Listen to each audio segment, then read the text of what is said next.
Hello guys, कैसे हो? Myself Pushpendra Singh, welcome to fluid mechanics series. आज हम पढ़ेंगे फ्लूइड स्टैटिक्स का एक बहुत important topic, that is buoyancy. क्या पढ़ेंगे भाई? बॉयंसी के अंदर सबसे पहला टॉपिक पढ़ेंगे hydrostatic force on bodies. Hydrostatic force के बारे में सबको पता है, बट अभी तक जो भी हमने हाइड्रोस्टैटिक फोर्स देखा था वो देखा था सरफेसेस के ऊपर, अलग अलग टाइप की सरफेसेस, प्लेन सरफेस ले लो, कर्व सरफेस ले लो। अब जो देखेंगे हम देखेंगे हाइड्रोस्टैटिक फोर्स ऑन बॉडीज, ठीक है। और इसी के लिए सबसे पहले पढ़ेंगे हम आर्किमिडीज प्रिंसिपल, ठीक है। उसके बाद हम पढ़ेंगे concept of apparent weight, then comes stability of submerged and floating bodies, और उसके बाद एक टॉपिक आएगा मेटा सेंटर जो कि काफ़ी इंपॉर्टेंट है, ये वाला भी। And this topic is also very important. But in दोनों टॉपिक्स के लिए बेस बनाएंगे ऊपर के 3 टॉपिक्स, ठीक है। तो आज के लेक्चर में ये 3 टॉपिक्स डिस्कस करेंगे, नेक्स्ट लेक्चर में बाकी के दोनों टॉपिक्स डिस्कस करेंगे। ध्यान से देखिएगा ये 3 टॉपिक्स, क्योंकि अगले दोनों टॉपिक्स के लिए ये वाले टॉपिक्स ही बेस बना रहे होंगे, ठीक है। चलिए आगे बढ़ने से पहले little bit about myself. I am BTech from IIT Bombay, 2013 batch pass out. Then I appeared in GATE 2014 and got all India rank 53 and got selected in IOCL but left job after 2 months, and then appeared in EAC 2017 after a gap of 3 years along with job and got all India rank 119. Right now I am assistant executive engineer in Border Roads organization. तो that's about me. चालू करते हैं buoyancy। तो होता क्या है भाई buoyancy? देखो कुछ नहीं, बचपन से पढ़ते आ रहे हैं, कभी भी कोई बॉडी, ठीक है, फ्लूइड में पार्शियली सबमर्ज्ड हो या फिर फुल्ली सबमर्ज्ड हो, तो उसके ऊपर जो नेट हाइड्रोस्टैटिक फोर्स लगता है, नेट हाइड्रोस्टैटिक फोर्स बोले तो कि जो भी स्टेशनरी फ्लूइड इसके ऊपर नेट फोर्स लगा रहा है, that is net hydrostatic force, जिसको हम बॉयंट फोर्स भी बोलते हैं या अपथ्रस्ट फोर्स भी बोलते हैं। उसकी डायरेक्शन हमेशा और हमेशा कैसी होती है? कैसी होती है? वर्टिकली अपवर्ड्स, ठीक है। अच्छा, ये तो हो गई डायरेक्शन की बात। यदि मैं मैग्नीट्यूड की बात करता हूं तो इसका मैग्नीट्यूड होता है जितना फ्लूइड का वॉल्यूम इसने डिस्प्लेस किया है उसके वेट के बराबर, ठीक है। और यही प्रिंसिपल क्या कहलाता है? Archimedes principal. तो इस सब को हम मैथमेटिकली भी प्रूव करेंगे, बट आर्किमिडीज ने ये पूरे के पूरे रिजल्ट कंक्लूड किए थे थ्रू एक्सपेरिमेंट्स ओनली।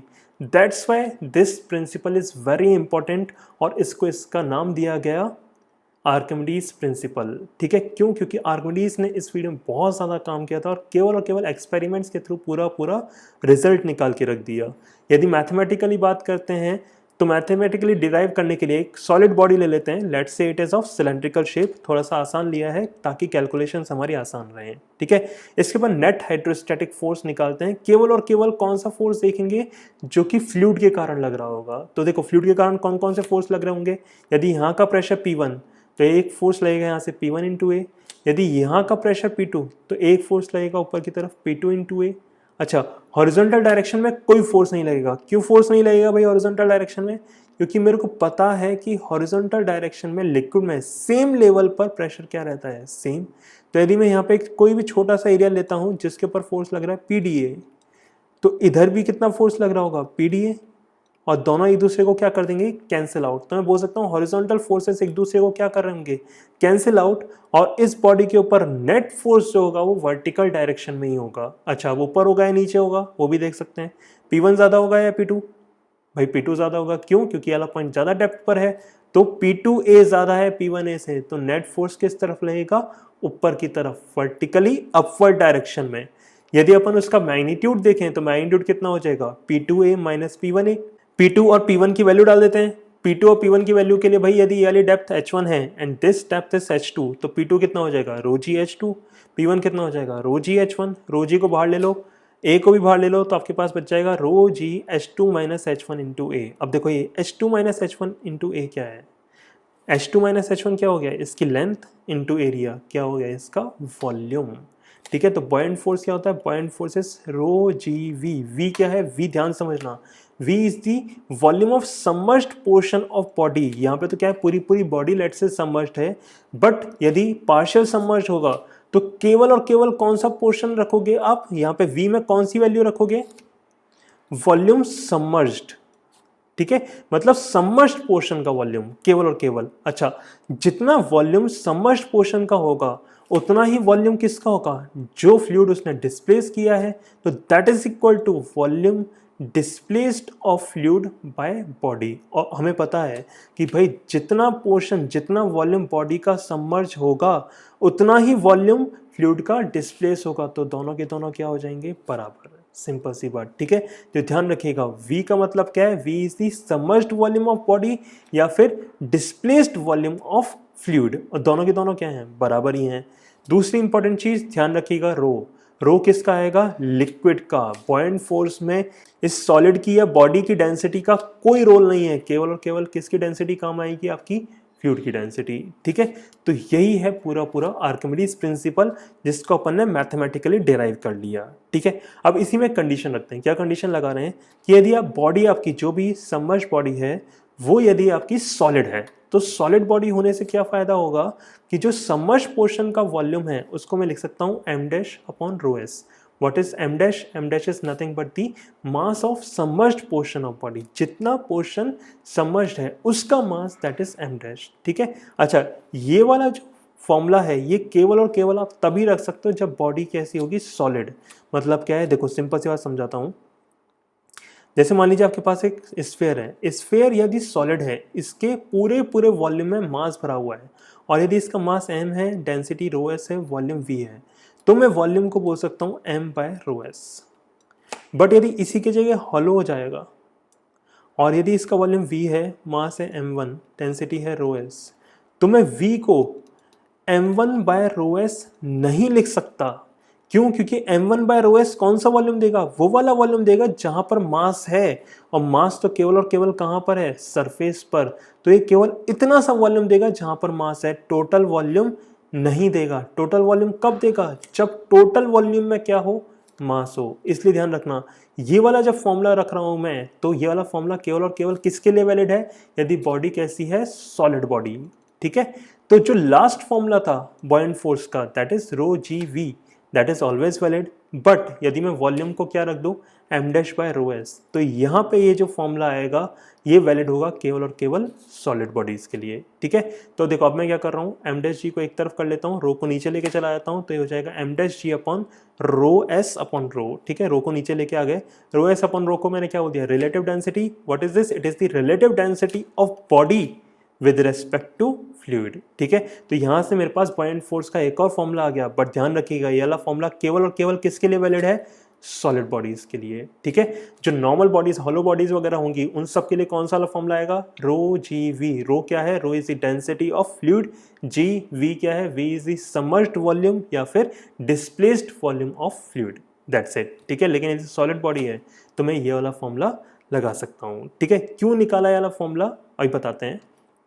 इसी के बेसिस पे नेक्स्ट टॉपिक देखना है, दैट इज फ्लोटेशन, कि भाई फ्लोट कब करती है कोई बॉडी। तो जैसे मान लीजिए आपके पास वाली बॉडी फ्लोट कर रही है, फ्लोट कर रही है इसका मतलब क्या है, इक्विलिब्रियम में है, इक्विलिब्रियम में है तो इसके ऊपर नेट फोर्स कितना होगा, 0। अब इसके ऊपर दो फोर्सेस लग रहे हैं, एक तो इसका खुद का वेट mg, और एक इसके ऊपर फोर्स लग रहा है बॉयंट फोर्स अपवर्ड डायरेक्शन में। यदि नेट फोर्स 0 है तो mg must be equal to buoyant force. That is the condition for any body to float, ठीक है। कोई सी बॉडी फ्लोट कर रही है तो ये वाला कंडीशन फॉलो करना पड़ेगा, इसमें कोई हमने अजम्पशन नहीं लिया। लेकिन नेक्स्ट स्टेप में यदि मैं एफ पी को m dash G upon R D लिख रहा हूं, तो ये केवल और केवल किसकी बात कर रहे हैं अपन, सॉलिड बॉडी की। क्यों? क्योंकि एफ बी की value m dash G upon R D में केवल और केवल कब रख सकता हूं, सॉलिड बॉडी के केस में, ठीक है। m डैश क्या है, m dash is the submerged mass, ठीक है। जितना पोर्शन सबमर्ज्ड है उसका मास, ठीक है। g से g उड़ा दीजिए, आपके पास आ जाएगा submerged mass is equals to total mass into relative density. अब मेरे को ये वाली चीज पता है कि जो सबमर्ज्ड मास होगा वो टोटल मास से तो हमेशा और हमेशा क्या होगा, कम। यहाँ पे सबमर्ज्ड मास की वैल्यू डाल दीजिए, ठीक है। तो m से m उड़ा दीजिए, आपके पास क्या जाएगा, relative density should be less than और equals to 1। That means rho S upon rho should be less than और इक्वल्स टू 1। आपके पास आ जाएगा कि density of body should be less than और equal to density of liquid for a body to float. But ये वाली condition केवल और केवल किसके लिए है, सॉलिड बॉडीज के लिए। यदि किसी सॉलिड बॉडी को फ्लोट करना है किसी लिक्विड में, तो उसकी डेंसिटी ऑफ लिक्विड से क्या होनी चाहिए, कम होनी चाहिए या फिर बराबर होनी चाहिए, तभी वो सॉलिड बॉडी किसी लिक्विड में तैर सकती है, फ्लोट कर सकती है, अदरवाइज वो नहीं फ्लोट कर सकती। और ये कंडीशन केवल और केवल सॉलिड बॉडी के लिए वैलिड है। क्यों भाई, इसका सिंपल सा एग्जांपल है यार कि शिप है, शिप में क्या होता है, शिप किससे बना है, स्टील से। स्टील की डेंसिटी तो लिक्विड की डेंसिटी से, वाटर की डेंसिटी से बहुत ज़्यादा होती है, तब भी वो तैर रहा है। क्यों तैर रहा है भाई? क्योंकि जो शिप होता है वो पूरा पूरा सॉलिड नहीं होता, उसमें बीच में एयर होती है, वो हॉलो होता है, ठीक है। तो उस वाले केस में जो उसने वॉल्यूम डिस्प्लेस किया उसका वेट शिप के वेट के क्या हो जाता है? बराबर। That means point force ship के वेट के बराबर हो जाता है और इसीलिए शिप आराम से फ्लोट करता रहता है, ठीक है। तो ध्यान रखिएगा, density of body should be less than density of liquid. It is the condition for a solid body to float. That is the condition of flotation. ठीक है, इसी के बेसिस कुछ क्वेश्चंस करते हैं। जैसे पहला question, an ice cube is floating in a vessel having water. Find the fraction of ice cube submerged in water. Lallu question है, कुछ नहीं है भाई, मेरे को पता है यदि फ्लोट कर रहा है तो इसका मतलब mg must be equals to buoyant force. अब सॉलिड बॉडी है तो buoyant force को मैं क्या लिख सकता हूँ? It is m dash g upon relative density. Relative density क्या हो जाएगा? Density of body upon density of liquid. उड़ा दो, ठीक है, g से g को उड़ा दो तो m डैश क्या हो जाएगा? m dash will be 9/10m, या फिर मैं बोल सकता हूँ m dash by m that is equals to 9/10। तो that is the fraction of ice that is submerged. That's it. चलिए आगे बढ़ते हैं, नेक्स्ट क्वेश्चन देखते हैं। नेक्स्ट क्वेश्चन क्या है भाई? नेक्स्ट क्वेश्चन बोल रहा है a body is floating in a vessel having oil and water, ठीक है। Find the fraction of body submerged in oil and water, ठीक है। तो देखो, कोई बॉडी है जो कि mixture of oil and water में तैर रही है, ठीक है। ऊपर ऑयल होगा, ऑब्वियसली बात है, हल्का होता है, नीचे वाटर होगा। तो देखो, ऐसा कुछ पोर्शन कहाँ पर है? वाटर में, कुछ पोर्शन ऑयल में है। इन्हीं दोनों का रेशियो बताना है कि कितना फ्रैक्शन आपका ऑयल में और कितना फ्रैक्शन वाटर में है। तो अपन क्या करते हैं, देखो इस क्वेश्चन को करने के लिए अपन मान लेते हैं, लेट्स से ऑयल में जो फ्रैक्शन है उसका मास है m1 और वाटर में जो फ्रैक्शन है उसका मास है m2, ठीक है। अब मेरे को पता है यदि फ्लोट कर रहा है तो नेट फोर्स कितना होना चाहिए? 0। दैट मीन्स टोटल वेट कितना हो जाएगा? m1 plus m2g that must be equals to buoyant force, total buoyant force. अब बॉयंट फोर्स किससे कारण लग रहा होगा? ऑयल के कारण भी लग रहा होगा और वाटर के कारण भी लग रहा होगा। अच्छा, कितना लगेगा भाई? m1 प्लस m2g को तो अलग लिख लेते हैं, ठीक है। ऑयल के कारण कितना लगेगा? ऑयल के कारण लगेगा, ऑयल में कितना मास है? m1g upon relative density. Relative density क्या हो जाएगा? Density of body upon density of liquid plus buoyant force due to water. Water कितना बॉयंट फोर्स लगाएगा भाई? वाटर में कितना मास है? सबमर्ज्ड m2, तो m2g upon density of body upon density of water, ठीक है। जी उड़ा दीजिए, ये भी उड़ा दो, सारी चीज़ें उड़ा दो, ठीक है। तो आपके पास आ जाएगा m1 plus m2 that is equals to 8, ऊपर चला जाएगा 8/9 m1 प्लस 10/9 m2, ठीक है भाई। अपन को चाहिए क्या? Find the fraction of body submerged in oil and water. Oil में कितना है? m1, वाटर में कितना है? m2। तो अपन को चाहिए क्या? m1/m2, ठीक है। तो कैसे निकालेंगे भाई? टोटल इक्वेशन को दोनों तरफ m2 से डिवाइड कर दो, ठीक है। m2 उड़ जाएगा, यहाँ से भी m2 उड़ जाएगा, m1/m2 आएगा, यहाँ पे भी m1/m2।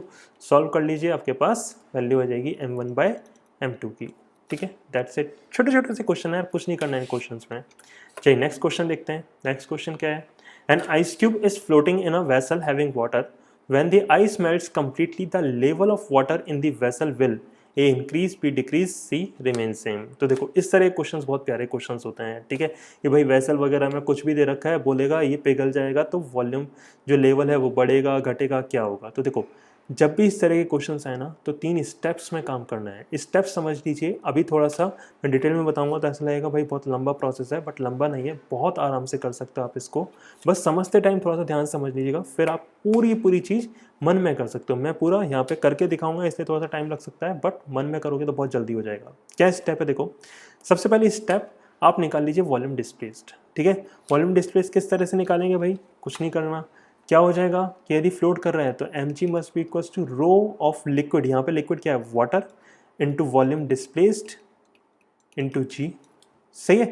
तो वॉल्यूम डिस्प्लेस कितना आ जाएगा? g से g को उड़ा दीजिए, आपके पास वॉल्यूम डिस्प्लेस्ड आ जाएगा m upon rho of water, ठीक है। वॉल्यूम डिस्प्लेस निकाल लिया। तो वॉल्यूम डिस्प्लेस एक तरह से अपन क्या कर रहे हैं? अपन हाइपोथेटिकली मान रहे हैं कि अपन ने एक तरह से इस आइस को क्या निकाल लिया? बाहर। और जितना वॉल्यूम इसने ये एक्वायर कर रखा था, ये वाला वॉल्यूम कौन सा है जो इसने डिस्प्लेस कर रखा था, सिंपल सी चीज़, ठीक है। इसको ऐसा का ऐसे ही छोड़ दिया। हाइपोथेटिकल बात कर रहा हूँ, वैसे बात है आइस को बाहर निकालेंगे तो पानी इधर उधर आ जाएगा, बट ठीक है हाइपोथेटिकल, ठीक है, बस सोच लो, दिमाग में चल रहा है सब चीज़ें कि आइस को पानी बाहर निकाल लिया, ठीक है। स्टेप टू क्या हो जाएगी, रिकवरी करो। रिकवरी बोले तो अपनों क्या करना है, आइस को पिघलाना है। तो आइस यदि वाटर में बन जाएगी तो कितना वॉल्यूम हमें रिकवर होगा। तो देखो वॉल्यूम चाहे चेंज हो सकता है लेकिन मास तो क्या रहेगा, कंजर्व। तो यदि m मास आइस का है तो वाटर का भी कितना मास रहेगा, m मास ही रहेगा, ठीक है। तो बताओ भाई रिकवर्ड वॉल्यूम कितना हो जाएगा, recovered volume will be m upon rho of water, ठीक है। तो सबसे पहला क्या काम किया, आइस को बाहर निकाला, जो भी रिकवरी है रिकवरी करवाई, है ना, वॉल्यूम डिस्प्लेस निकाल लिया, ठीक है। अब क्या करेंगे, इस रिकवर्ड वॉल्यूम को कंपेयर करेंगे। कंपेयर कैसे करेंगे भाई, कि जो रिकवर्ड वॉल्यूम है इसको मैंने वापस से ये जो खाली जगह छोड़ी थी ना, इस खाली जगह में भरो। देखो क्या होगा, सबसे पहले यदि आपका वॉल्यूम रिकवर्ड, जो भी आपका वॉल्यूम रिकवर हुआ है, यदि वो वॉल्यूम डिस्प्लेस्ड से कम है मतलब जैसे मैंने इस रिकवर्ड वॉल्यूम को इस खाली जगह में डाला, तो यदि ये कम होता है इससे तो होगा क्या, आसपास का लिक्विड नीचे आ जाएगा। आसपास का लिक्विड नीचे आएगा तो लेवल क्या हो जाएगा, कम, ठीक है। सेकंड कंडीशन, यदि रिकवर्ड वॉल्यूम ज़्यादा है आपका डिस्प्लेस्ड से, मतलब जैसे ही आपने रिकवर किया और वाला वॉल्यूम ज़्यादा है, तो ज़्यादा होगा तो क्या होगा, ये आसपास जाएगा, इधर और इधर, ठीक है, इधर उधर इधर जाएगा, तो इसका मतलब क्या है, ये लेवल बढ़ा देगा, ठीक है। अच्छा थर्ड, यदि आपके पास रिकवर्ड वॉल्यूम डिस्प्लेस्ड वॉल्यूम के बराबर है, मतलब जितना आपने डिस्प्लेस किया था उतना ही रिकवर कर लिया, तो इसका मतलब क्या है, लेवल क्या रहेगा, सेम, ठीक है। तो बस कुछ नहीं करना, स्टेप समझ आ गई। सबसे पहले डिस्प्लेस्ड वॉल्यूम निकालो, फिर रिकवर्ड निकालो और फिर कंपेयर कर लो। यदि रिकवर्ड वॉल्यूम कम होता है डिस्प्लेस्ड वॉल्यूम से तो लेवल घटेगा, यदि रिकवर ज़्यादा हो गया तो लेवल बढ़ जाएगा, ये दोनों बराबर हैं तो लेवल क्या रहेगा, सेम। तो जैसे इस वाले केस में वॉल्यूम डिस्प्लेस्ड और वॉल्यूम रिकवर्ड दोनों क्या हैं, सेम हैं, तो अपने वाले क्वेश्चन में आंसर क्या हो जाएगा, level of water in the vessel will remain same, ठीक है। चलिए इसी का एक नेक्स्ट पार्ट करते हैं। नेक्स्ट पार्ट में मैंने क्या किया कि इस आइस क्यूब में एक छोटी सी नेल को एम्बेड कर दिया, ठीक है, स्टील की नेल है उसको एम्बेड कर दिया, और फिर पूछा है कि जब आइस पिघल जाएगी तो लेवल बढ़ेगा या घटेगा, ठीक है। तो वापस से करते हैं, देखो सारी चीज़ें मन में करनी है बट ठीक है, अपन एक बार सॉल्व कर लेते हैं। पहली स्टेप क्या निकालना है, वॉल्यूम डिस्प्लेस्ड। वॉल्यूम डिस्प्लेस कैसे निकालेंगे, अपन मान लेते हैं आइस का मास है m और इस नेल का मास है ms, तो आपके पास क्या हो जाएगा, m plus m s into g weight, that must be equals to rho of water into volume displaced into g. तो वॉल्यूम डिस्प्लेस्ड कितना आ गया, वॉल्यूम डिस्प्लेस्ड आ गया आपके पास m plus m s upon rho of water. तो देखो अभी अपन ने इतना सब कुछ किया है, बट जब आप 3-4 क्वेश्चंस कर लोगे, बहुत सारे क्वेश्चंस कर लोगे, तो होगा कि डायरेक्ट आप इस स्टेप पे आ जाओगे, ठीक है। तो बहुत ज़्यादा टाइम वेस्ट नहीं होगा। सेकेंड स्टेप 2 क्या है, रिकवरी करनी है। तो देखो रिकवरी करेंगे तो क्या होगा, ध्यान से देखना। देखो जैसे ही आप इसको पिघलाओगे तो जो आइस है, आइस तो पिघल के क्या बना लेगी, पानी। बस जो नेल है वो नेल तो नेल ही रहेगी ना, ठीक है। तो वॉल्यूम कितना रिकवर होगा, देखो आइस का जो मास था वो तो पानी में बदल गया, तो वॉल्यूम कितना मिलेगा इसके कारण, m by rho of water. But जो नेल है, नेल तो जैसी पिघलेगी तो उसके बाद क्या हो जाएगी, डूब जाएगी ना। तो डूबने के बाद वो कितना वॉल्यूम एक्वायर कर रही होगी, जितना इसका खुद का वॉल्यूम है, और इसका कितना खुद का वॉल्यूम है, m s upon rho s, ठीक है। तो that will be volume recovered. अब बताओ तीसरी स्टेप क्या है, कंपैरिजन करना है। तो कंपैरिजन करो भाई, कौन सा वॉल्यूम ज़्यादा है कौन सा वॉल्यूम कम है। देखो m by rho of water ये तो सेम है, यहाँ पे m s upon rho of water आ रहा है, यहाँ पे m s upon rho s आ रहा है। अब यदि डेंसिटी ऑफ स्टील हमेशा क्या होगी, ज़्यादा, तो ये वाली जो क्वांटिटी है ये क्वांटिटी क्या हो जाएगी, कम। तो ऑब्वियसली बात है, वॉल्यूम रिकवर्ड वॉल्यूम डिस्प्लेस से क्या आ रहा है, कम आ रहा है, दैट मीन्स आपका जो लेवल होगा वो क्या हो जाएगा, डिक्रीज। That's it. इस तरह से क्वेश्चंस करने हैं, ठीक है। तो इसी तरह से एक और क्वेश्चन मैं आपको दे रहा हूँ, ठीक है, सॉल्व करिए और इसका आंसर नीचे कमेंट्स में लिखिए, कोई भी डाउट आता है तो पूछिए। इसमें क्या कर रहे हैं अपन कि अपन ने आइस क्यूब के ऊपर रख दिया है एक वुडन ब्लॉक। अब बोला है कि भाई यदि आइस पिघल जाएगी तब जो लेवल है वो बढ़ेगा घटेगा या सेम रहेगा, ठीक है। तो इस वाले क्वेश्चन करिए, जो भी आंसर है कमेंट में लिखिए प्लीज़।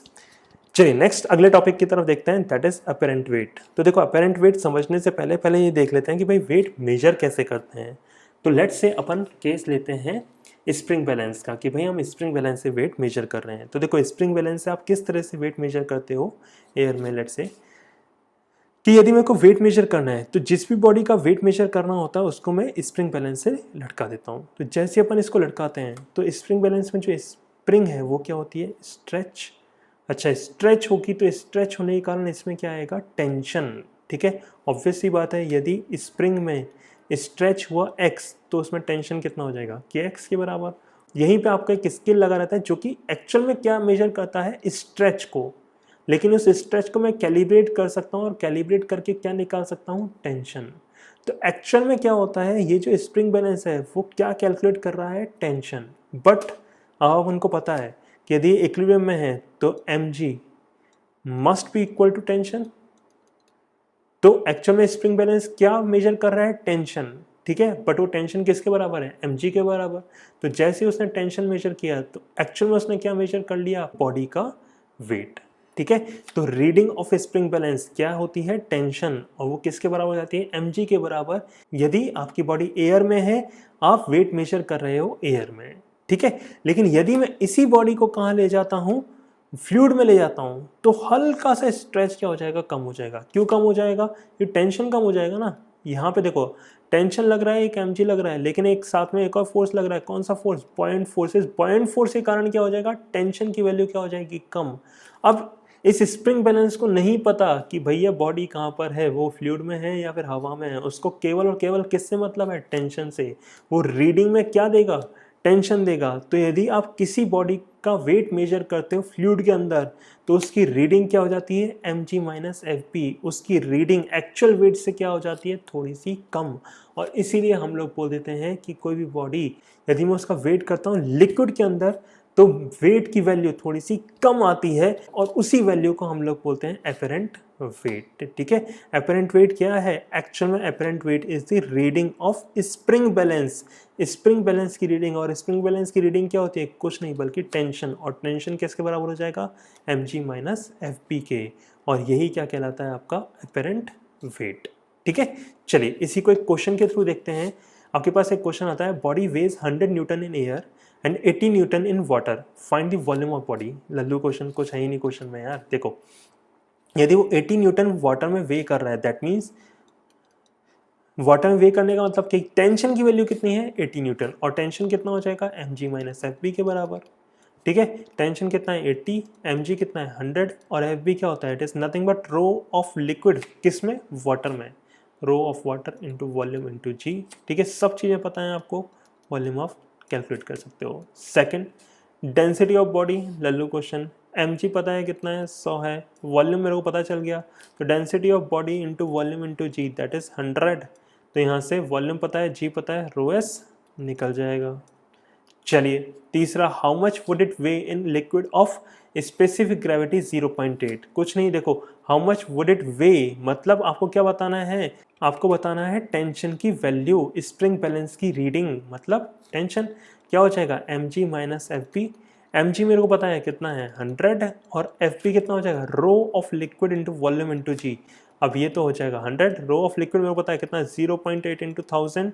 वॉल्यूम आप ऑलरेडी कैलकुलेट कर चुके हो, इंटू जी। यहाँ से आपके पास रीडिंग आ जाएगी किसकी, स्प्रिंग बैलेंस की, या फिर आप बोल सकते हो वेट आ जाएगा यदि आप उसको मेजर करते हो कहाँ पर, लिक्विड में of specific gravity 0.8। That's it, इतने से क्वेश्चन आते हैं एपरेंट वेट के। ठीक है, तो चलिए next very important topic, that is centre of buoyancy. तो centre of buoyancy is nothing but the point of application of buoyant force. कैसे निकालेंगे भाई, अब देखो सिंपल सी बात याद करने के लिए बोल सकते हो, बॉयंट फोर्स का मैग्नीट्यूड होता है वो किसके बराबर होता है, it is equal to weight of displaced fluid. ऐसे उसका जो पॉइंट ऑफ एप्लीकेशन होगा, पॉइंट ऑफ एप्लीकेशन क्या होगा, point of application is nothing but centre of gravity of displaced fluid. मतलब क्या है, जैसे मान लीजिए आपके पास ये बॉडी है, इस बॉडी ने इतने वॉल्यूम को डिस्प्लेस किया। ठीक है, डिस्प्लेस वॉल्यूम कैसे निकालोगे भाई, जितना वॉल्यूम सबमर्ज्ड होगा वही वाला वॉल्यूम एक तरह से क्या है, लिक्विड का डिस्प्लेस्ड वॉल्यूम। तो इस वाले वॉल्यूम में बॉडी की जगह एक तरह से क्या मान लो आप, लिक्विड, उसका सेंटर ऑफ ग्रेविटी। ध्यान रखना, बॉडी का सेंटर ऑफ ग्रेविटी नहीं है, सबमर्ज्ड बॉडी का सेंटर ग्रेविटी नहीं है। किसका सेंटर ऑफ ग्रेविटी है, centre of gravity of displaced fluid. मतलब जो सबमर्ज्ड पोर्शन है उसकी जगह क्या मान लें अपन, लिक्विड मान लें, उस लिक्विड का सेंटर ऑफ ग्रेविटी। समझ में आ रहा है?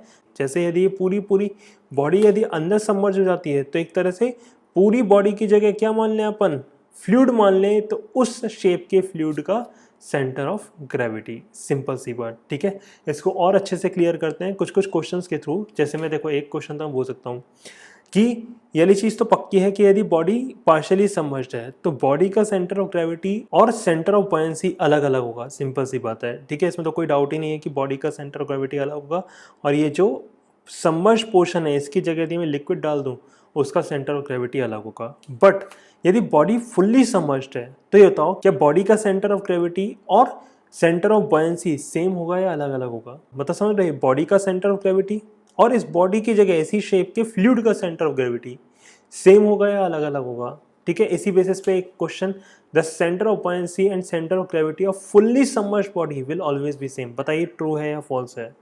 तो देखो इसको समझने के लिए मैं 3 केस ले रहा हूँ।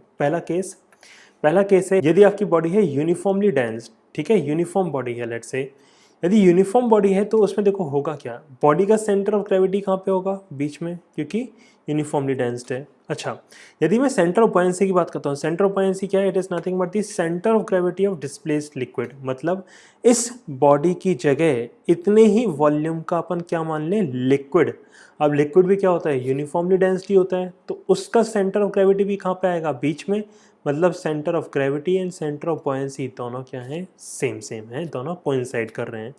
बट यहीं पे मैंने इस तरह की बॉडी ली जिसमें ऊपर वाला जो पोर्शन है उसका वेट ज़्यादा है, उसकी डेंसिटी ज़्यादा है और नीचे वाले पोर्शन की डेंसिटी कम है। तो देखो इस वाले केस में centre of gravity of body वो बीच में नहीं होगा बल्कि कहाँ पे होगा, जहाँ पे ज़्यादा मास है, ऑब्वियस सी बात है, तो सेंटर ऑफ ग्रेविटी होगा ऊपर वाले पोर्शन में। लेकिन यदि मैं सेंटर ऑफ बॉयंसी की बात करूँ तो सेंटर ऑफ बॉयंसी कैसे निकालते हैं भाई, इस पूरे वॉल्यूम की जगह अपन क्या मान लें, लिक्विड। और लिक्विड कैसा होता है, लिक्विड तो कैसा है, जनरली यूनिफॉर्मली डेंसिटी होता है। तो एक तरह से सेंटर ऑफ बॉयंसी मतलब उस लिक्विड का सेंटर ऑफ ग्रेविटी तो कहाँ पे होगा, बीच में ही होगा। मतलब सेंटर ऑफ बॉयंसी कहाँ जाएगा, बीच में, but centre of gravity of body वो कहाँ आएगा, ऊपर। सिंपल सी बात, ठीक है। अच्छा, एसी की जगह बॉडी ऐसी लेते हैं जिसमें नीचे वाला पोर्शन ज़्यादा डेंसिटी का है, तो इस वाले केस में centre of gravity of body तो कहाँ जाएगी, नीचे, लेकिन सेंटर ऑफ बॉयंसी तो कहाँ पे रहेगा, बीच में ही रहेगा। क्योंकि सेंटर ऑफ बॉयंसी कैसे निकालते हैं, इस पूरी बॉडी की जगह अपन क्या मान लें, लिक्विड, उस लिक्विड का सेंटर ऑफ ग्रेविटी। अब लिक्विड तो कैसा है, यूनिफॉर्मली डेंस, तो उसका सेंटर ऑफ ग्रेविटी तो कहाँ पे रहेगा, बीच में ही रहेगा, ठीक है। ध्यान रखना, यदि फुल्ली सबमर्ज्ड भी है तब भी ऐसा जरूरी नहीं है कि सेंटर ऑफ ग्रेविटी और सेंटर ऑफ बॉयंसी कोइंसाइड कर जाएं, हमेशा सेम नहीं होंगे। कब सेम होंगे, यदि बॉडी यूनिफॉर्म है, यदि बॉडी यूनिफॉर्मली डेंस्ड है तो, ठीक है। चलिए, ये तो बात हो गई फुल्ली सबमर्ज्ड बॉडीज की। यदि मैं पार्शियल सबमर्ज्ड बॉडीज की बात करूं तो ध्यान रखना, centre of buoyancy partial submerged body के केस में कंटिन्यूसली चेंज होता रहता है ऑन डिस्टर्बेंस, लेकिन फुल्ली सबमर्ज्ड बॉडी के केस में चेंज नहीं होता। कहने का मतलब क्या है, कहने का मतलब देखो ये है कि मान लीजिए आपके पास ये पार्शियली सबमर्ज्ड बॉडी है, ठीक है। अच्छा, इसका सेंटर ऑफ बॉयंसी कहाँ पे होगा, जो सबमर्ज्ड पोर्शन है उस पोर्शन की जगह अपन क्या माने, लिक्विड, उसका सेंटर ऑफ ग्रेविटी मतलब कहाँ पे होगा, कुछ यहाँ पे। अच्छा, इसको हल्का सा डिस्टर्ब करूँ, मतलब डिस्टर्ब किस तरह से कर सकते हैं, इसको थोड़ा सा और डुबा दिया तो अब सेंटर ऑफ बॉयंसी क्या हो जाएगा, इस पोर्शन का सेंटर ऑफ ग्रेविटी, तो एक तरह से सेंटर ऑफ बॉयंसी क्या हो गया, चेंज हो गया, थोड़ा सा नीचे चला गया। ऐसे ही यदि मैं इस बॉडी को हल्का सा टेढ़ा कर दूं और इस तरह से कर दूं तब भी क्या हो गया, सबमर्ज्ड वॉल्यूम चेंज हो गया, सबमर्ज्ड वॉल्यूम चेंज हो गया तो सेंटर ऑफ बॉयंसी भी क्या हो जाएगा, चेंज हो जाएगा। लेकिन यहीं पे यदि ये बॉडी होती किस तरह की, फुल्ली सबमर्ज्ड, तो देखो फुल्ली सबमर्ज्ड होता तो सेंटर ऑफ बॉयंसी एक तरह से कहाँ पे होता, बीच में। अब चाहे मैं टेढ़ा कर दूं तब भी सेंटर ऑफ बॉयंसी कहाँ पे रहेगा, बीच में रहेगा ना, क्यों, क्योंकि सबमर्ज्ड वॉल्यूम चेंज नहीं हो रहा, ठीक है। तो centre of buoyancy fully submerged body के लिए चेंज नहीं होता ऑन डिस्टर्बेंस, लेकिन पार्शियली सबमर्ज्ड बॉडी में कंटिन्यूसली चेंज होता रहता है, ठीक है। तो ये हो गया पूरा concept of centre of buoyancy, बहुत इंपॉर्टेंट है। नेक्स्ट लेक्चर में इसका बहुत ज़्यादा यूज़ आने वाला है, इसलिए बस कॉन्सेप्चुअल पार्ट मैंने अभी समझा दिया, एप्लीकेशन पार्ट नेक्स्ट लेक्चर में देखेंगे। ठीक है, तो इन चीज़ों को ध्यान से देखिएगा। जितने भी आपको बॉयंट फोर्स वगैरह के क्वेश्चंस करवाए हैं, अपरेंट वेट के क्वेश्चंस कराए हैं, इस तरह के और क्वेश्चंस जितने ज़्यादा से ज़्यादा कर सकते हैं आप करिए। नेक्स्ट लेक्चर में देखेंगे बहुत important topic Meta centre and stability off fully submerged और पार्शियली सबमर्ज्ड बॉडीज के बारे में। ठीक है, तो तब तक के लिए bye bye, thank you very much.